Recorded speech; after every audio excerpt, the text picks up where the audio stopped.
સુરતમાં ઉનાળાની શરૂઆત થતાં જ આગના બનાવોમાં વધારો થઈ રહ્યો છે. ત્યારે પુણામાં ઈ મોપેડના ગોડાઉનમાં આગ લાગતા 19 ઈ મોપેડ બળીને ખાખ થઈ ગઈ હતી.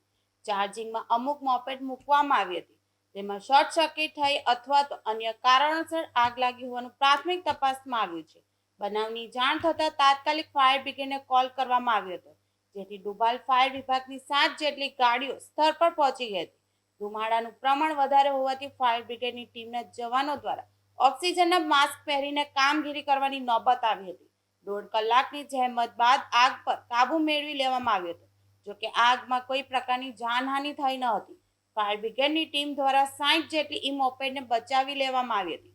સમગ્ર આગ પર કાબુ મેળવીને ફાયર બ્રિગેડ દ્વારા વધુ તપાસ હાથ ધરવામાં આવી હતી.